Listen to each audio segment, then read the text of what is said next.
Are you a boring keyboard player? Do you always sit down? Do you always look down at the keys? Do you never interact with the band? If you make any of these keyboard crimes, then this video is for you. Keep watching. So, do you always sit down? Well, you don't have to. It depends on what gig you're doing. So you can have sit-down gigs and you can have stand-up gigs as far as I'm concerned. If you're doing a classical recital, then fair enough, sit down by all means. But if you're playing a big rock show, then stand up, it's going to look better. Like this. That's all you have to do. It's that simple. But make sure you bring your keyboard with you. So adjust your stand, and your keyboard should be up here, right? This looks a little bit weird. And that's it. And then, you know, if the guitarist is over there, flailing his hair around, doing a mad guitar solo, going crazy, you can do the same, move around a bit. Obviously, you can't walk around unless you've got a guitar or something, but you can dance around. One of my favourite keyboard players, Jerry Dammers, from the Specials, if you watch him, he jumps around like this while he's playing, and it looks great. And there's even a clip of him getting on top of his organ, and like this, and playing the keys from behind.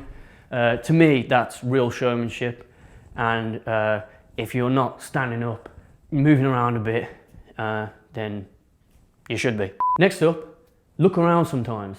Don't bury your head down, always looking at the keys. I used to do this as a young keyboard player, and it would really get on the nerves of my bandmates, especially if the band leader's over there trying to convey something, you know, go to next solo, wrap it up, do a solo, whatever. If you're not looking, that's going to really annoy them. Also, it looks better when you're looking around with a smile on your face, interacting with the drummer, the bassist, whoever. That shows, and that looks like good showmanship, and it looks like good musicianship as well. So make sure you're not always like this. Now this is an important one, and this is a personal pet peeve of mine. Use different sounds. So if you rock up to a gig and only ever play piano, that's going to get boring very quickly. Especially if you're doing like a function gig, or like a wedding gig, where there's multiple songs from multiple genres. It's going to sound boring if you play every song with a piano. So, bring your keyboard along. So, as I said, use your keyboards, see what sound you've got. If you're playing a gig and you're playing Living on a Prayer, Bon Jovi, you don't want to use a piano, you want to use a synth string for the intro, right? You got that E sus2.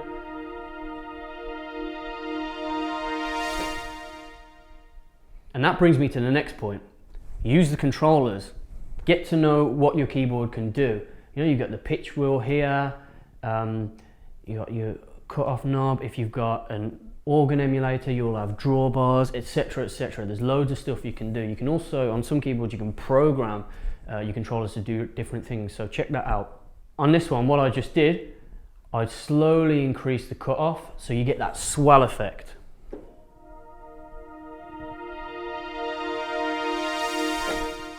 If I didn't do that, it doesn't go anywhere, right? But here, you're building it up, building the intro up. And that's going to set you apart from other keyboard players, believe me. And with organs, right? Use your drawbars. Use them not just as a set-in for a sound and then leave them. Use them mid-song. If you don't have an organ swell pedal, you can actually swell the organ sounds with your drawbars, and this is what I do to compensate for not having a swell pedal. So if I just take a chord, so you want to build that up.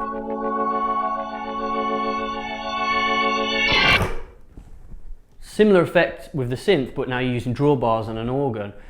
So that's just one little example of using your controllers in different ways to really set yourself apart from other keys players. And now my last point is probably the most important, especially if you want to bag a lot of gigs. Be charismatic, or at least try to. So if you're on stage, as I said before, interact with the band. Also interact with the audience if you get a chance. Look around, sing along, look like you're having fun. But this actually should apply to backstage too. So when you come off the stage, you know, don't just go to your own dressing room and pack your gear away and then, oh, thanks guys, see you, blah, blah, blah. No, introduce yourself, speak to people, you know. I've seen guys not get gigs because the other people didn't like them. Amazing players, but they didn't socialise with the other guys in the band and they didn't get the next gig because of that reason. So make sure your charisma is on point on stage and on point off the stage as well. You have to network and you have to be likable, and that's the reality of being a musician. So I hope you've took all of these tips in, and I hope it's helped you in some way. And I don't want to catch any of you committing any of these boring keyboard player crimes. All right, so I hope you've learned something from this video, and I hope you enjoyed it. If you did enjoy it, drop us a like. Check out the links in the descriptions and check out the rest of our channel for more content. Other instruments are on there too if you're interested. I'll see you on the next one.